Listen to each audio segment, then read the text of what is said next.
Video और exam के लिए मैथमेटिक्स का जो लॉजिकल पार्ट होता है, आज मैं उसका अंतिम वीडियो बना रहा हूँ। यह वीडियो अभी आपको जब दिख रहा होगा तो आप अपनी तैयारी के आज अंतिम दौर पे भी होंगे।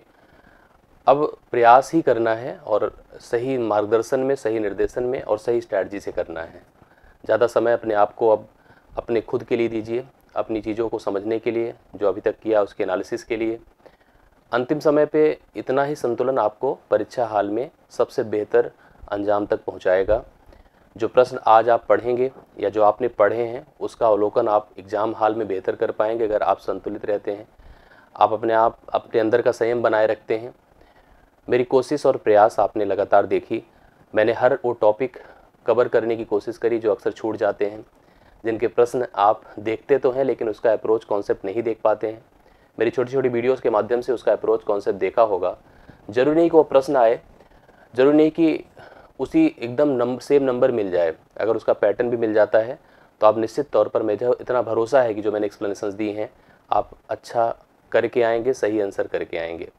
आज के वीडियो में मैंने कुछ 7-8 टॉपिक जिनके एक एक प्रश्न को इन्वॉल्व किया है।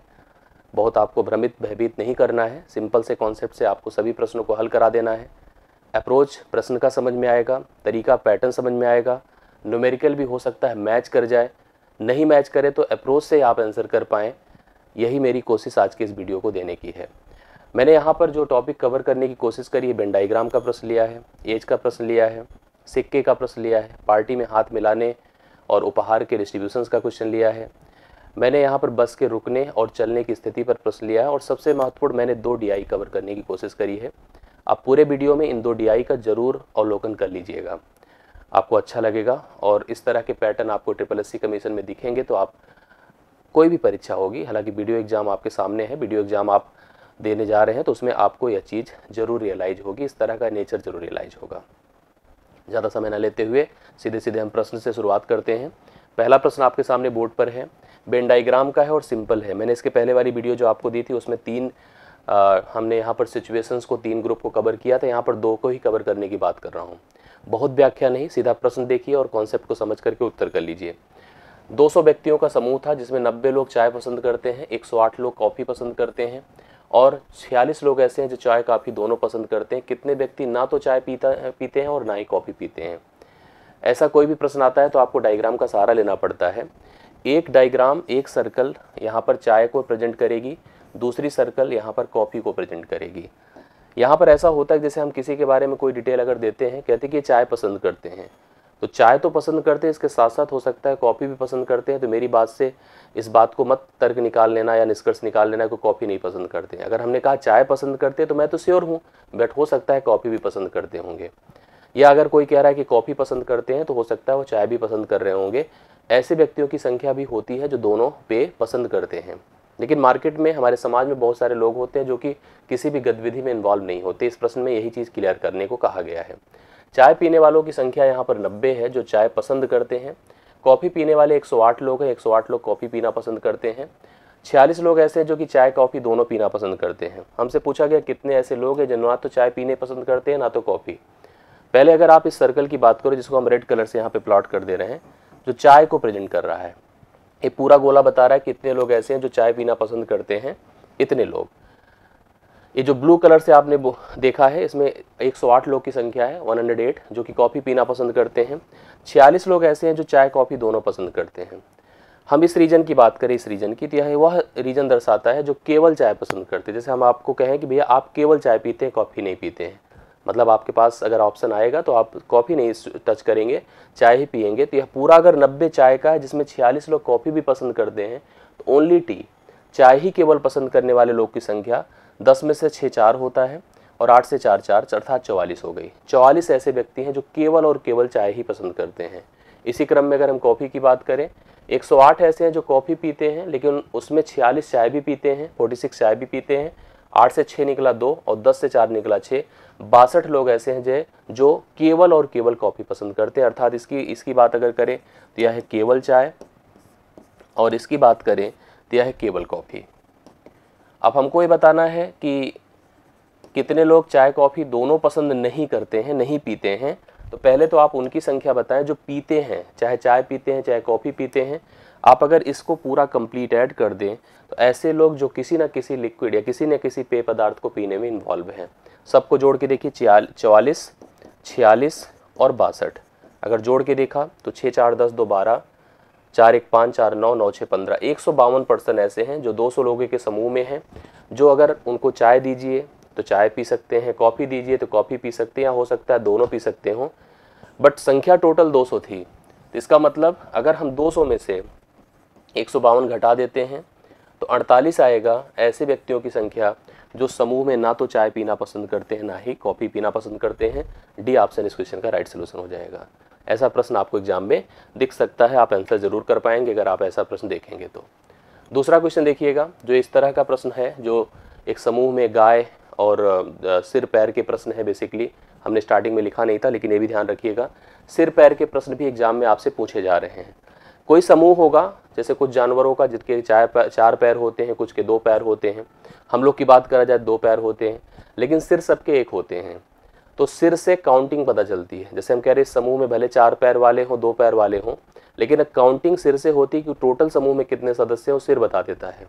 जैसे इस समूह की अगर बात करें जो यहाँ पर क्वेश्चन में दिया गया है, एक किसी चरागाह में कुछ गाय हैं, ठीक है, गायों के आपको पता है कि 4 पैर होते हैं, गाय के 4 पैर होते हैं। कुछ चरवाहे हैं, चरवाहे जो होते हैं आदमी हैं, पर्सन हैं, उनके 2 पैर होते हैं। गाय के 4 पैर होते हैं और चरवाहों के 2 पैर होते हैं। उनके सिरों की संख्या 20 है। मतलब अगर टोटल की बात किया जाए, टोटल 20 है, अर्थात ये क्या है पता है, इसमें गाय है प्लस चरवाहा, गाय और चरवाहों की संख्या यहाँ पर 20 है। क्योंकि सिर टोटल 20 है तो संख्या टोटल 20 हो गई, कुल गायें और उनको गायों को चराने वाले चरवाहे 20 है। पैरों की संख्या 64 है, जो उनके टोटल पैर हैं, टोटल लेग्स हैं अर्थात पैर हैं, वो आपके 64 हैं। 64 में आपको कन्फर्म है कि गायों के 4 पैर हैं और आदमियों अर्थात चरवाहों के 2 पैर हैं। हम ऐसे प्रश्नों को एलिगेशन से भी कर सकते हैं, लेकिन हम चाहेंगे कि आप लॉजिकली ज़्यादा इधर उधर इन्वॉल्व ना होके ऑप्शन से मैच करा लें। गाय और चरवाहे टोटल संख्या को दर्शाते हैं। अब इस प्रश्न में अगर हमसे पूछा है गाय और चरवाहों की संख्या बताओ, सबसे पहले गाय की संख्या बतानी है कि गाय कितनी है, और उसके बाद चरवाहों की संख्या बतानी है। तो ऑप्शन भी इसी प्रकार से रहेगा कि आप पहले गाय को रखिएगा फिर चरवाहों को रखिएगा। जैसा पूछा जाएगा जिस सीक्वेंस में, उसी सीक्वेंस में ऑप्शन में उत्तर हमें देना होगा। हो सकता है आपका नंबर मैच कर जाए लेकिन गाय चरवाहों की संख्या पलट जाए, इधर उधर हो जाए, तो आप उसको गलत मानिएगा। सही आंसर होगा अगर सीक्वेंस सेम चलेगा तो पहली चीज़ भैया, टोटल की संख्या 20 है, अर्थात अगर एक कोई समूह में पहला भाग अगर गाय का रहे और दूसरा भाग अगर चरवाहे का रहे तो जुड़ करके दोनों 20 होने चाहिए। आप सारे ऑप्शन देखिए जुड़कर 20 है, तो ऑप्शन से एलिमिनेट जोड़कर नहीं कर सकते। अब पैरों से ही मैच कराएंगे। अगर हम पहले ऑप्शंस को लेकर चलें, गाय को 18 माने तो 18 चौके 72 होता है, ठीक है, और 64 टोटल है, तो किसी भी हालत में पहला ऑप्शन तो नहीं हो सकता। क्योंकि जब गायों के ही, अगर हम गाय को 18 मान के चल रहे हैं, उनके ही पैर को जोड़ ले 74 है, 72 है और कुल संख्या 64 है, तो पहला ऑप्शन तो किसी हालत में नहीं हो सकता। अब दूसरा ऑप्शन अगर हमने लिया, गाय को अगर हमने 12 माना तो 12 गुणे 4 करें 48 हुआ, गायों के पैर 48 हो गए, और आदमियों के पैर अगर चरवाहों की बात करें तो 8 गुणे 2 अर्थात 16 हो गया। दोनों को जोड़ के देखें, 8 6 14, 4 1 5 1 6 64 आ रहा है। मतलब ये सेकेंड ऑप्शन है 12 और 8, यही राइट सोल्यूशन है। 12 गायें हैं जिनके अगर पैरों की बात करें तो 12 चौके 48, 8 यहाँ पर चरवाहे हैं, 8 दूना 16, जोड़ दिया तो 64 है, पैरों की संख्या निकल आई, और 12 8 जोड़ के देखिए तो 20 है। यहाँ पर 20 क्या बता रहा है, 20 बता रहा है कि टोटल यहाँ पर कितनी संख्या है। जब प्रॉपर मैथमेटिक्स पढ़ते हैं तो इसको एलिगेशन से, हालांकि मैंने एक वीडियो दिया जिसमें एलिगेशन से सारे प्रश्नों को हल कराया है, लेकिन हम गुमराह नहीं करना चाहते इधर उधर के चक्कर में आप ना भयभीत होकर के, परेशान होकर के, ऐसे कर ले। इस तरह से करने से आपको ज़्यादा क्लियर और क्लिक हो जाएगा, जिससे कि आप आंसर बता सकेंगे। होप सो यह क्वेश्चन भी आपको क्लियर हुआ होगा, समझ में आया होगा। तीसरा क्वेश्चन आपके सामने है, एक पार्टी में यदि प्रत्येक व्यक्ति, पार्टी का कोई एक ऐसा ग्रुप हो जिसमें लोग एक दूसरे से हाथ मिलाते हैं, तो कभी भी हाथ मिलाना मतलब खुद अपने आप से तो हाथ हम मिलाएंगे नहीं, ठीक है। मैच अगर होगा तो हम किसी विपक्षी टीम से ही खेलेंगे, हम किसी अपने से ही तो मैच खेलेंगे नहीं। तो हाथ अगर कोई मिलाता है तो प्रत्येक अपने को छोड़कर बाकियों से मिलाता है। अगर किसी समूह में संख्या n है, किसी समूह में संख्या n है, मतलब 10 है, 15 है, 20 है, तो अगर 10 है तो 9 लोगों से हाथ मिलेगा, प्रत्येक लोग 9 से हाथ मिलाएंगे। 15 है तो 14 लोग प्रत्येक से हाथ मिलाएंगे। एक कम मिलाया जाता है, जैसे समूह में अगर 11 खिलाड़ी हैं, 11 सभी से हाथ मिलाते हैं, खुद को छोड़कर बाकी 10 खिलाड़ियों से हाथ मिलाएंगे, सब के सब 10-10 से मिलाएंगे। बट इस सिचुएशन आप समझिए, जैसे मान लीजिए पहला व्यक्ति है, दूसरा व्यक्ति है, हाथ अगर मिला, इन्होंने इनकी तरफ हाथ बढ़ाया, इन्होंने इनकी तरफ हाथ बढ़ाया, मतलब दोनों ने हाथ मिलाया, लेकिन हाथ मिलाने की काउंटिंग एक बार की जाएगी। हाथ मिलाने की काउंटिंग, जैसे अगर मैच हुआ तो 2 टीमें खेली, पहली टीम दूसरे से खेली, खेल जो है यहाँ पर गेम एक ही माना जाएगा, मैच तो एक ही होगा ना। बट यहीं पर एक प्रश्न आता है उपहार का, और इस सेट में भी एक उपहार का प्रश्न है। उपहार का आता है, उपहार अगर जैसे यह इनको दें और यह इनको दें तो उपहार का डिस्ट्रीब्यूशन 2 होता है। गिफ्ट 2 मिलेंगे, गिफ्ट 2 जाएंगे, और हाथ मिलाए जाएंगे, हाथ जो मिलेंगे वो एक बार मिलेंगे। इसके लिए मैंने कहा था अगर समूह में संख्या n है तो n इंटू अगर मैं n-1 कर दूं तो हमें टोटल काउंटिंग पता चल जाएगी। जैसे अगर 10 लोग हैं, 11 लोग हैं, 11 लोग अपने मतलब सभी से हाथ मिलाते हैं तो 11 गुणे 10 110। लेकिन मैंने कहा कि 2 लोग मिलाते हैं, एक बार काउंट किया जाता है तो बटा 2 किया जाता है। n इंटू n-1/2 करते हैं तो हाथ मिलाने वालों की संख्या पता चल जाती है। ये हाथ मिले इतनी बार, देखिए हाथ मिलाने के लिए इतना होता है। और यही उपहार अगर बांटना हो तो आप कंफर्म कर लेना, केवल n इंटू n-1 करना है आपको, सीधा मल्टीप्लाई करिए, क्योंकि उपहार 2 का डिस्ट्रीब्यूशन हो जाता है। यहाँ पर जो हाथ मिले उसकी संख्या दिया है 66, और कितने सदस्य थे ये पूछा था, तो रूल के हिसाब से n into n-1 divide by 2 बराबर 66 हुआ, तो n इंटू n-1 बराबर 132 होगा। बट प्रॉब्लम है कि इसको अगर हम सॉल्व करेंगे तो द्विघात समीकरण बनेगा। आप ऑप्शन फिर यहाँ पे चले जाइए, अगर n का मान हम 12 ले लें तो 12 गुणे 11 क्या होगा, 12 के 12, 12 के 12 की तरह 132 हो रहा, जो इससे मैच कर रहा है। इसका मतलब 12 व्यक्ति थे, सभी ने अपने को छोड़कर एक दूसरे से हाथ मिलाया, टोटल हाथ मिले हैं 66 बार, 66 टाइम। और यहाँ पर आप इस प्रश्न का आंसर नोट कर सकते हैं, 12 व्यक्ति रहे होंगे इस समूह में। क्लियर हो गया होगा, मेरे ख्याल से आपको समझ में आया होगा। यहीं पर उपहार का डिस्ट्रीब्यूशन होता तो उपहार का distribution simply n-1 n into n-1 अर्थात 132 बार, 132 गिफ्ट का डिस्ट्रीब्यूशन मतलब पैकिंग होती, 132 उपहार डिस्ट्रीब्यूट किए जाते। मैंने आपको एक चीज़ समझाया था कि कभी अगर कोई जैसे बस है, कार है, अगर किसी यात्रा को कवर कर रही है, तय कर रही है, तो उसको अलग अलग सिचुएशन फेस करनी पड़ती है। कभी कभी उसे रुक रुक के चलना पड़ता है, स्टॉपेज पे रुकना पड़ता है, या अगर कोई इंटरप्ट है, सड़क खराब है या कोई बाधा है तो उसे रुक करके थोड़ा सा चलना पड़ता है।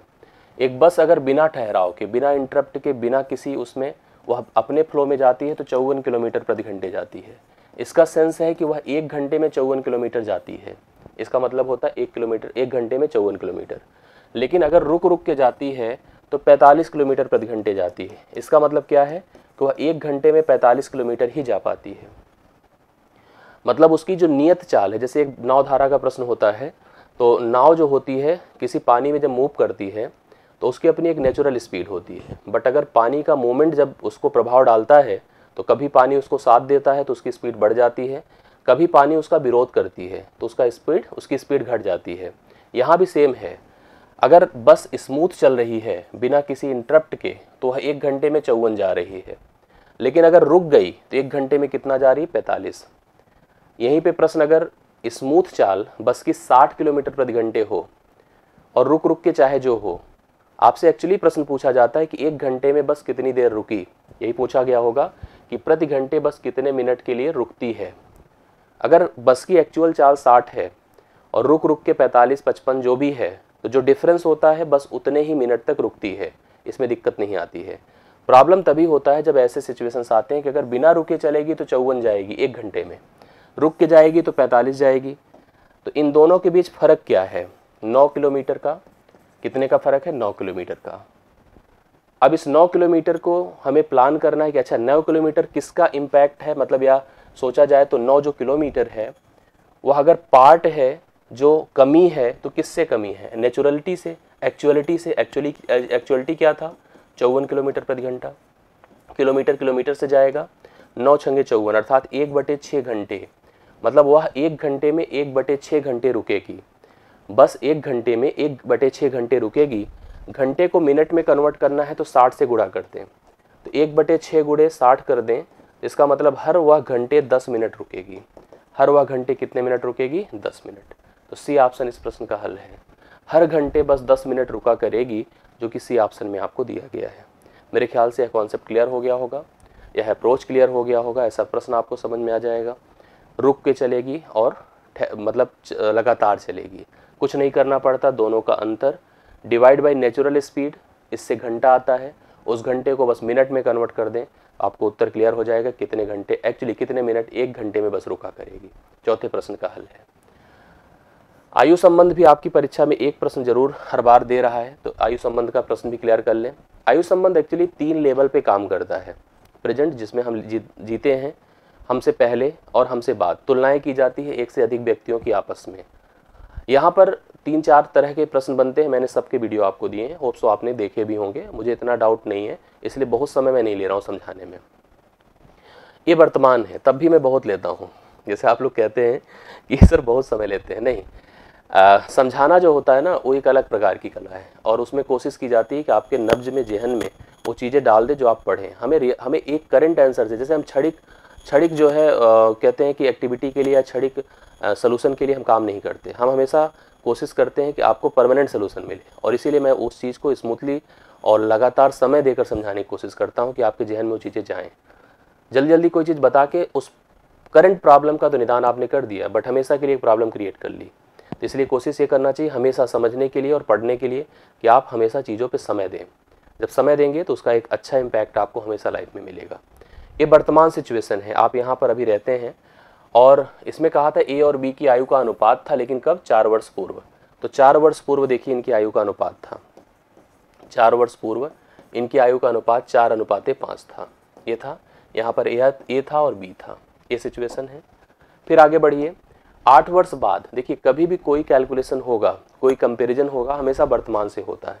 जैसे 4 वर्ष पूर्व और 8 वर्ष बाद, 8 वर्ष बाद यहाँ पर देखिए कितनी हो जाएगी आयु का अनुपात 11:13, 11:13।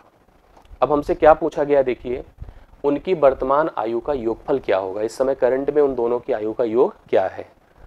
आपको अगर 2 लेवल पे अनुपात दिखें, ठीक है, हम जनरली स्कूल में किए हैं इसको, इस समय उम्र 4x 5x मान लेते थे, और उसमें 4 और 8 जोड़ के हम लोग कर लेते थे अपने हिसाब से, अनुपात डिसाइड करके वैल्यू निकालते थे, बट इस तरह से आपको नहीं करना है। ऐसे में आपको इनका गैप देखना चाहिए, ये गैप कितना है और ये गैप कितना। और एक चीज़ और ध्यान देना चाहिए, 4 से 5 है तो 11 से 13 है, मतलब बढ़ा है, इसमें कोई दिक्कत नहीं। एक गैप देखो, 4 7 11 होता है, बस 5 8 13 है, मतलब ये डिफरेंसेस सेम नहीं है। 4 में 7 जोड़ेंगे तो 11 मिलेगा, और 5 में 8 जोड़ेंगे तो 13 मिलेगा। डिफरेंसेस सेम नहीं है तो हमें सेम बनाना पड़ता है। सेम कैसे बनाएंगे, इनका गैप देखो कितना है 2 का, और इनका गैप देखो कितना है 1 का। 1 से इसमें गुणा करो और 2 से इसमें गुणा करो, अभी आप देखो रेशियो का गैप सेम हो जाएगा। कहाँ से 2 आया, इन दोनों का गैप 2 था, 2 में इसमें गुणा हो रहा है। इन दोनों का गैप 1 था, 1 से इसमें गुणा हो रहा है, करो ना करो कोई फर्क नहीं होता। 2 से गुणा करें भैया, यह 8 हो जाएगा और यह 10 हो जाएगा।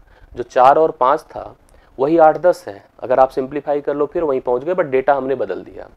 लेकिन इससे फ़ायदा क्या हुआ कि 8 3 11 और 10 3 13, अब आपको अंतर दोनों का सेम दिख रहा होगा ना। अब इससे फ़ायदा ये होगा कि हम सेम डिफरेंस 3 की तुलना इनकी एज डिफरेंस से कर सकते हैं और किसी की उम्र निकाल सकते हैं। यहाँ सबसे बड़ा चैलेंज तो यही होता है कि यह डिफरेंस यहाँ से यहाँ तक कितना है। आप वर्तमान में थे 4 साल पहले, 8 साल बाद मिला दिया जाए तो 8 साल का, सॉरी 4 8 12 साल का गैप है। कितने साल का? 12 साल का। ये समझ रहे ना, आज से 4 साल पहले और 8 साल बाद में गैप कितना हो जाएगा? 12 का। तो 3 की तुलना तुरंत 12 से कर दो तो 1 बराबर 4 हुआ। अब जैसे हमसे पूछ रहा वर्तमान में दोनों की आयु का योग, यहाँ पे दोनों की आयु का योग पूछ रहा है। आप 4 साल पहले दोनों की आयु का योग बताओ, इसके लिए आपके इनके अनुपाती पदों को जोड़ना होगा। 10 8 18 जोड़ के देखिए, 18 गुणे 4 कर दे, 18 चौके 72, अर्थात 4 साल पहले दोनों की आयु का योग 72 था। 4 साल पहले दोनों की आयु, जैसे ऐसे होता है कि 4 साल पहले अगर 2 लोग 72 की एज में थे, मतलब दोनों की आयु का योग 72 था, तो 4 साल बाद उनकी आयु का योग क्या होगा? 4 साल बाद अर्थात वर्तमान में उनकी आयु का योग क्या होगा, ये आपको समझना है। जैसे हमसे कब पूछा है? उनकी वर्तमान आयु का योग पूछा है, ना कि 4 साल पहले की। 4 साल पहले तो दोनों जुड़ के 72 थे। अगर उनको अभी वर्तमान में लाना है तो 4 पहले में भी जुड़ेगा और 4 दूसरे में भी जुड़ेगा। भाई दोनों लोग में 4 4 जुड़ेगा, अर्थात 8 जुड़ेगा। कितना जुड़ेगा? 8 जुड़ेगा। और 72 में अगर मैं 8 जोड़ दूं तो 80 हो जाएगा। वर्तमान में दोनों की आयु का योग कितना होगा? बोले 80 होगा। ये करेक्ट आंसर हो जाएगा। एज दोनों की आयु की, दोनों की जुड़ करके इस समय कितनी होगी, 80 हो जाएगी। होप सो आपको समझ में आया होगा। ऐसा प्रश्न आपको परीक्षा में मिल सकता है, इसलिए कोशिश करिए कि ऐसे प्रश्नों पर अपना कमांड और अपना फोकस बना के रखिए। ठीक है, आगे बढ़ता हूँ मैं। अब देखिए, जैसे पार्टी का एक प्रश्न हमने किया था, मैंने उसमें हाथ मिलाने की बात करी थी। किसी पार्टी में कुल 23 लोग सम्मिलित होते हैं, 23 लोग आते हैं, ऐसे 1 2 3 4 इस तरह से 23 लोग हैं, 23 लोग। ठीक है, वह एक दूसरे से हाथ मिलाते हैं। एक पर्सन दूसरे पर्सन से हाथ मिलाया, मैंने कहा इसने हाथ बढ़ाया, इसने हाथ बढ़ाया, हाथ मिल गए। हाथ मिलना एक काउंट होता है, एक काउंट होता है। और एक दूसरे को उन्होंने गिफ्ट दिया, तो गिफ्ट हमेशा 2 काउंट होता है। ध्यान दीजिएगा, हाथ मिलना 1 काउंट होता है, गिफ्ट 2 काउंट होता है। हर व्यक्ति अपने से छोड़कर बाकियों से हाथ मिलाता है और एक दूसरे को गिफ्ट देता है। तो पूछा गया कितनी बार हाथ मिले और कितने गिफ्ट गए। मैंने अभी हाथ मिलने को बताया कि हाथ जो मिलाना होता है उसके लिए सिंपल सा आपको n into n-1 divide by 2 करना है। और गिफ्ट की अगर बात करी गई तो gift simply n into n-1 हुआ। मतलब आप n इंटू n-1 करिए और उसी को 2 से भाग कर दीजिएगा तो हाथ मिलना हो गया, और वही ले लीजिए तो गिफ्ट हो गया। n का मान 23 है, मतलब व्यक्ति 23 है, तो आपको करना पड़ेगा 23 गुणे 22 बटे 2। तो भैया ये आपका हो गया 11, 11 3 33, 11 दूना 22, 22 3 25, 253 बार हाथ मिलेंगे। और अगर दूना कर दें या 23 गुणे 22 कर दें तो 506 बार, जस्ट डबल 506 उपहार बटेंगे। तो इसका उत्तर देखो, आपको पहले ही ऑप्शन में दे रहा है, 253 बार हाथ मिलेंगे और 506 उपहार बटेंगे। तो राइट सोल्यूशन पहला ऑप्शन है छठे प्रश्न का, आप इसको उतार लें, correct answer. Hope so clear हुआ होगा।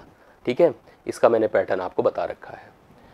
सिक्के का एक प्रश्न देखा जाए। एक थैले में कुल 8 4 1 के अनुपात में 25 पैसे, 50 पैसे और 1 रुपए के सिक्के हैं। देखो, हमने आपको हमेशा बताया कि सिक्के आपको अलग अलग नेचर के दिखते हैं। जैसे हमें 25 पैसे का सिक्का दिखा, 50 पैसे का सिक्का दिखा और 1 रुपए का सिक्का दिखा, 3 प्रकार का सिक्का दिखा।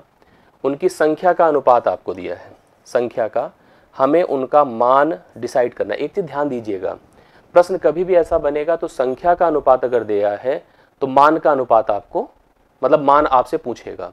संख्या का अनुपात दिया है तो मान पूछेगा, और मान का अनुपात दिया है तो संख्या आपसे पूछेगा। ध्यान से मेरी बातों को समझने की कोशिश करिएगा। जैसे इस प्रश्न में आप देख रहे हैं कि 25 पैसे, 50 पैसे, 1 रुपए के सिक्के हैं, जिनकी संख्या का अनुपात दिया है कितना, 8 4 और 1।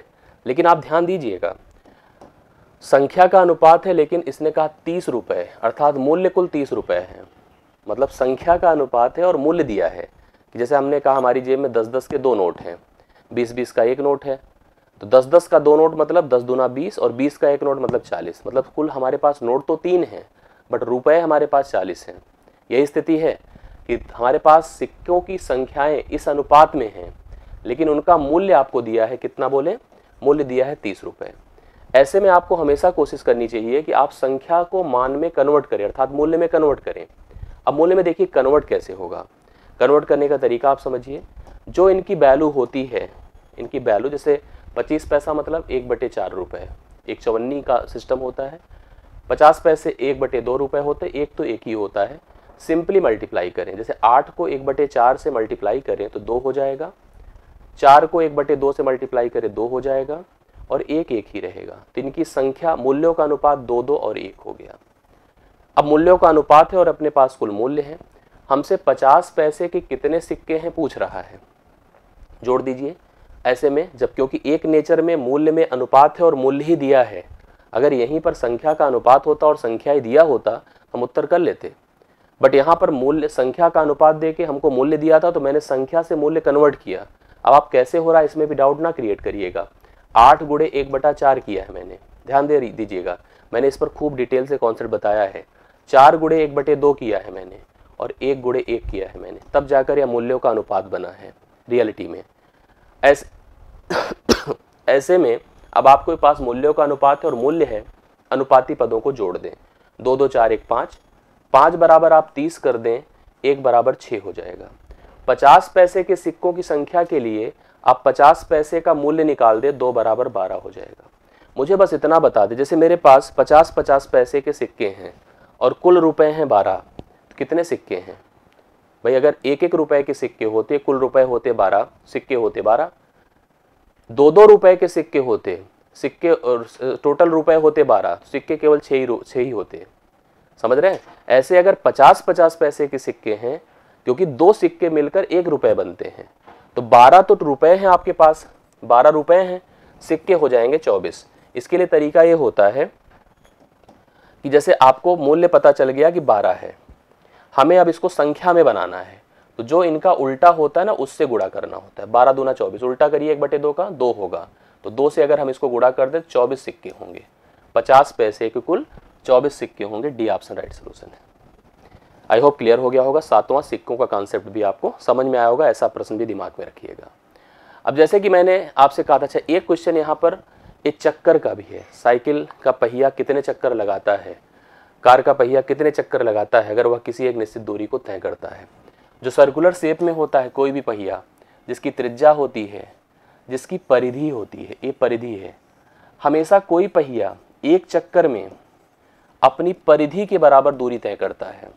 जितनी उसकी परिधि होती है उतना ही वह एक चक्कर में लेंथ कवर करता है हमेशा। इसलिए मैंने हमेशा कहा कि अगर आपको किसी एक सर्टेन यात्रा को करना है, कोई दूरी तय करनी है, तो चक्करों की जो संख्या होती है वह कुल दूरी बटे पहिए की परिधि होती है।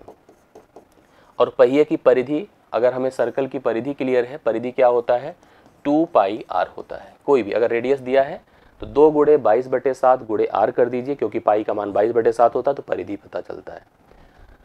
एक साइकिल का पहिया 44 किलोमीटर, कुल दूरी 44 किलोमीटर है, ठीक है, इसको तय करती है और 5000 चक्कर लगाता है। तो आपसे पहिए की त्रिज्या पूछा गया है। मैंने अभी बताया चक्करों की संख्या बराबर कुल दूरी बटा पहिए की परिधि। अगर मैं यहाँ से परिधि निकालूंगा तो चक्कर से इसको भाग करना पड़ेगा, तो परिधि कितनी आएगी पता है, परिधि आएगी 44/5000। बट आप एक ध्यान से सोचो और उत्तर भी मैच कराओ, सब सेंटीमीटर में है, ये क्योंकि किलोमीटर में है तो इसको भैया आपको सेंटीमीटर में लिखना पड़ेगा।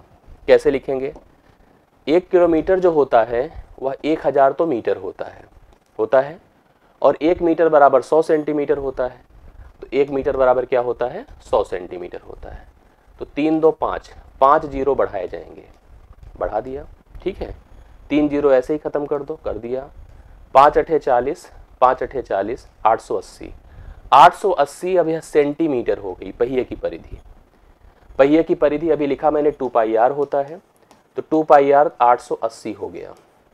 अब इसी से r आपको फाइन करना है, 2 गुणे पाई का मतलब 22/7 गुणे r बराबर 880, 22 दूना 44, 44 दूना 88, 20 हो गया। r का मान 20 गुणे 7 कर दे 140, 140 सेंटीमीटर उस साइकिल के पहिए की क्या थी, त्रिज्या थी, जो कि ऑप्शन नंबर ए में दिया गया है। आई होप ये भी क्लियर हुआ होगा। इस कॉन्सेप्ट को भी आप लोग दिमाग में सेट करें। अब बात आएगी डीआई की। डीआई मैंने 2 प्रकार की ली है, एक पाई चार्ट, कल के सेशन में मैंने एक बार डायग्राम की डीआई ली थी, आज मैंने यहाँ पर अथेंटिक और 2 महत्वपूर्ण डीआई ली है। एक पाई चार्ट लिया है और लाइन डायग्राम लिया है, जो आगे का लास्ट डीआई होगा उसमें 3 प्रकार के फिगर यूज किए जाएंगे, 3 लाइन्स यूज की जाएंगी, तो इसलिए उसको देखिएगा और पूरे सेशन को देखिए, अच्छे से क्लियर होगा। नीचे दिए गए प्रश्नों का उत्तर देने के लिए पाई चार्ट का ध्यानपूर्वक अध्ययन करें।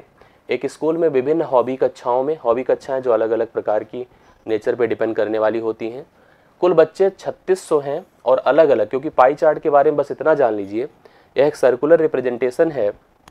एक सर्कल का जो कंप्लीट एंगल होता है 360 डिग्री होता है और किसी प्रकार का टोटल वर्किंग हमेशा 100% होती है। इसकी तुलना 100% से की जाती है। जैसे हम अपने पूरे खर्चे को, पूरी इनकम को कुछ खर्चों में डिस्ट्रीब्यूट करते हैं, पूरे 100% को कुछ अलग अलग भागों में बांट देते हैं, उसी प्रकार से 360 डिग्री का उपयोग इसी तुलना को देखते हुए कि अगर 360 डिग्री को 100% मान लें तो अब परसेंटेज जैसे जैसे बनेंगे, जैसे 20% कहीं आएगा, कहीं 30% आएगा, कहीं 35% आएगा, तो उसके अलग अलग सेक्टर बना के कोणों के हम इस सर्कल में रिप्रेजेंट कर देते हैं। हालांकि यहाँ पर 100% को ही मान करके रिप्रेजेंटेशन किया गया है। पाकशास्त्र कक्षा में हॉबी है किसी की, गायन कक्षा में हॉबी है किसी की, नृत्य कक्षा में, चित्रकारी में, सिलाई में, नाटक कक्षा में जो छात्रों की हॉबी है उसके आधार पे यहाँ पे इन्फॉर्मेशन दिया गया है। आप एक एक करके प्रश्नों को पढ़िए और हल करके इसका कॉन्सेप्ट क्लियर कर लीजिए। और ऐसे प्रश्न का उत्तर एग्जाम हाल में दे के आए। कह रहा पाक शास्त्र कक्षा में, पाक शास्त्र कहाँ पे है, पाक शास्त्र ये है जिसमें 22% लोग इन्वॉल्व हैं, विद्यार्थियों की संख्या जो कि 22% है, नृत्य कक्षा डांस क्लास जो है जो 21% को दिखा रहा है, में भर्ती हुए विद्यार्थियों की कक्षा के कितने परसेंट है, जो 22 है यह 21 का कितने परसेंट है। 22-21 से ज़्यादा है तो 100% से ऊपर आएगा, लेकिन 100 में 3 ऑप्शन है। अब किसको सेलेक्ट करें, तो हमने लिखा 22 गुणे 100 बटा 21, क्योंकि 21 का परसेंट निकालना है, कोई कटपिट नहीं रहा है। मैंने 2200 और नियरर वैल्यू है इसलिए मुझे करना पड़ेगा, नहीं तो मैं ऐसे दिमाग लगा लेता कुछ ना कुछ कम ज़्यादा करके। यहाँ पे नज़दीक नज़दीक में मान है तो थोड़ा सा आपको मेहनत करनी होगी। 21 से भाग करें, 21 एक बार, 22 एक बार, 21 एक 21 होता है, 1 जीरो आएगा, 1 जीरो लगाना पड़ेगा, 100 होगा, 21 100 के 84। अब मैं कन्फर्म हूँ 104 दशमलव समथिंग है जो कि ऑप्शन नंबर बी में है। हमें कन्फ्यूजन नहीं है, हम 104.76 अब आगे नहीं करूँगा क्योंकि बाकी तो 103 110 है, तो यहीं पे रोक देना है। 104 दशमलव समथिंग परसेंटेज है पाक शास्त्र किसका, नृत्य का। ये प्रश्न का हल है। दूसरा देखिए इस पर, सिलाई और नाटक कक्षा में, सिलाई की बात करें और नाटक, तो सिलाई कहाँ है 11 और नाटक कहाँ है 13। 11 और 13 जोड़ दें, 11 13 जोड़ दें तो कितना होता है 24।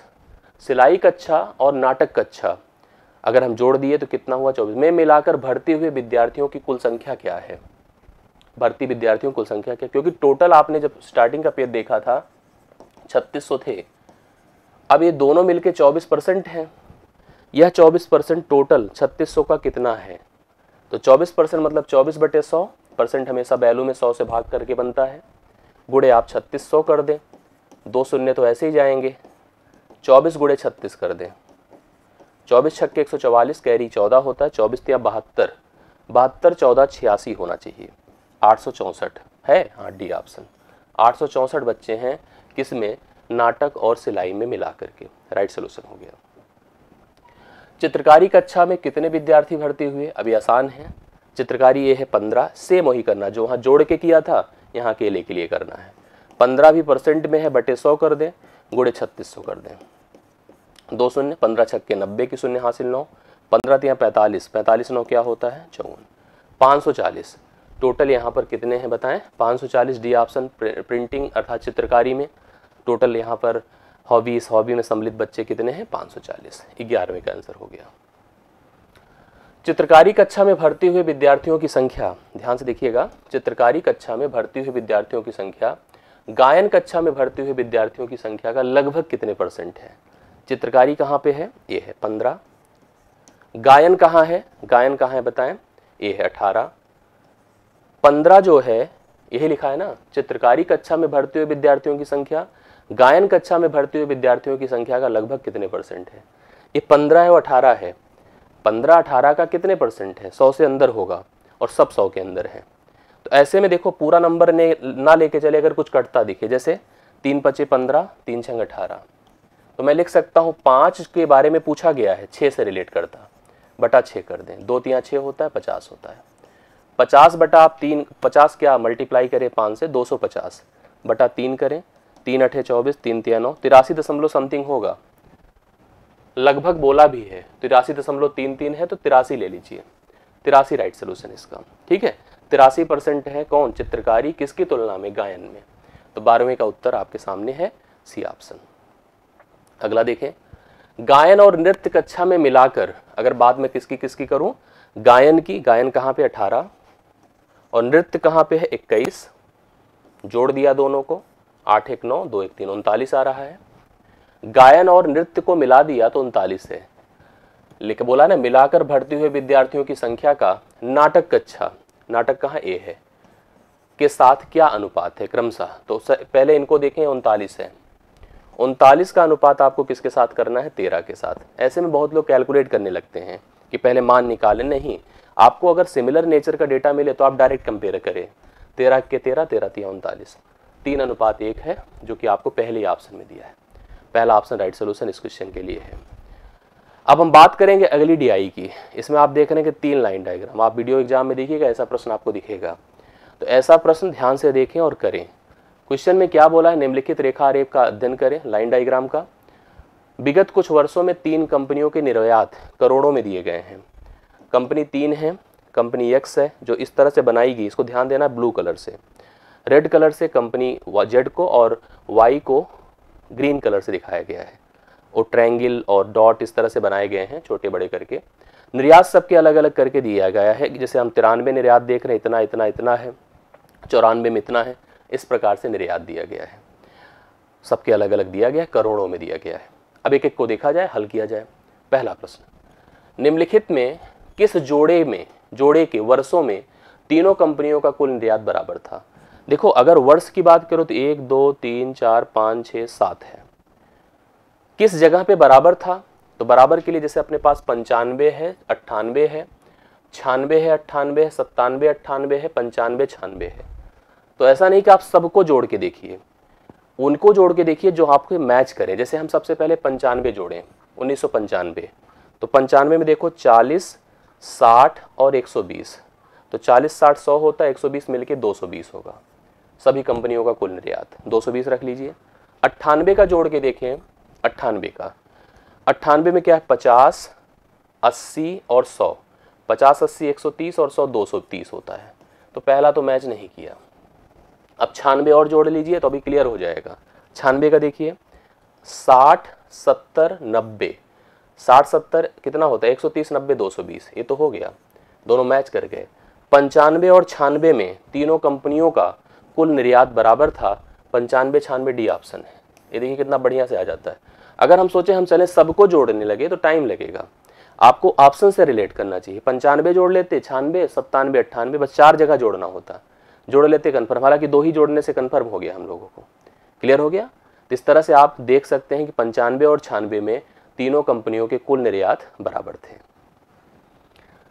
कंपनी वाई के लिए दी गई अवधि के दौरान, कंपनी वाई किससे है, ग्रीन कलर से, अवधि के दौरान औसत वार्षिक निर्यात, जो कंपनी वाई है उसका औसत वार्षिक निर्यात कंपनी जेड के औसत वार्षिक निर्यात का लगभग कितने प्रतिशत है? अब एक डाउट होता है यहाँ पे, क्योंकि हम सबको पता है औसत जो होता है योग बटा संख्या। आपके मन में अब तो चलेगा ही कि सर पहले मैं कंपनी कौन कौन सी थी, वाई है, वाई के सभी निर्यात का औसत निकालूं, सबको जोड़कर संख्या से भाग करूं, जेड के सभी निर्यात का औसत निकालूं, जोड़ के संख्या से भाग करूं, फिर वाई का जेड से परसेंटेज बनाना है, गुणे 100 बटे जेड का मान करूं। तो ऐसा करने पे टाइम लगेगा आपको। अगर जब सेम दोनों में औसत ही बोल रहा और संख्याएं सब में बराबर हैं, संख्याएं इसलिए बराबर है क्योंकि वर्ष जो है सब में सेम है, किसी में कम ज़्यादा नहीं है। ये प्रॉब्लम तब होती है औसत निकालने की जब किसी में 4 वर्ष हो, किसी में 3 ही वर्ष हो, 5 वर्ष हो, डिफरेंट हो तो होगी। जब सेम दोनों में 7 है, 7 वर्ष है ना, तो कोई दिक्कत की बात नहीं। सबसे पहले हम बात किसकी कर ले, वाई की। वाई मतलब ग्रीन कलर, 80 40 60 60 80 100 140, थोड़ा जोड़ के देखें कितना हो जाएगा बरबल। 80 देखो, 80 40 120, 120 60 180, 180 60 240, 240 80 320, 300 420, 560 जोड़ दिया तो 560 ये आ रहा है। ये वाई का है। अब बात किसकी करते हैं हम, जेड की। जेड कहाँ पे है, रेड से है। जेड कहाँ पे, रेड से। 60 90 120 90 60 80 और 100 जोड़िए। 60 90 150, 150 और 100 जोड़ा तो 250 270, सही है ना। फिर देखिए 60 90 150, 150 और 100 250 270, 270 90 360, 360 60 420, 420 80 500 एक 600 जोड़ दिया तो जेड का मान 600 है। अब ये 560 है और यह 600 है, औसत निकालने की जरूरत नहीं कि बटा 7 उसका करे बटा 7 इसका करे। अब क्योंकि इसका परसेंट, यह इसका कितना परसेंट है, इसका 0 पहले खत्म कर दो, कर दिया। 4 से अगर करें, 4 14 बार 56 होता है, 4 15 बार 60 होता है, तो आपका हो जाएगा 14 गुणे 100 बटा 15, 5 15 5 भी सामने 100, 14 दूना 28, 14 दूना 28 280 हो गया बटा 3 करें, 3 9 27, 3 3 9 93 दशमलव समथिंग आएगा, 93.33। देखो ऑप्शन नंबर डी में है, तो इसलिए बहुत कंफ्यूज होने की जरूरत नहीं है, आप कर सकते हैं। ध्यान देना पड़ेगा थोड़ा ज़रूरत से, अपने हिसाब से सिस्टमेटिकली।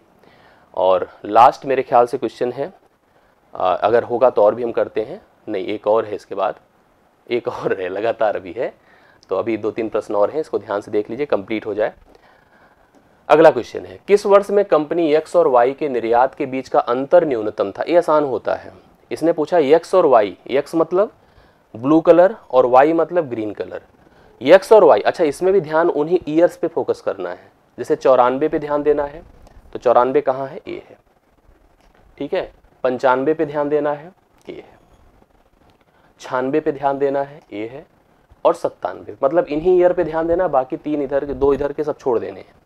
तो 4 वर्षों में ध्यान देना है कि एक्स और वाई, एक्स और वाई मतलब ब्लू एंड ग्रीन के निर्यात का अंतर सबसे कम है। तो अगर इसकी बात करो तो ब्लू एंड ग्रीन का अंतर 20 का है, देख रहे हैं ना, 20 का है। इसकी बात करें तो ये भी 20 का है, इसकी बात करें तो 10 का है, और इसकी बात करें तो 20 का है। तो सब में 20 का था, केवल इसमें यह कौन था? 96 में निर्यात का अंतर सबसे कम था, अर्थात 10 था। तो 96 इसके लिए राइट सोल्यूशन होगा, सी ऑप्शन, ठीक है। 96 देख के फिगर हम डिसाइड कर सकते हैं।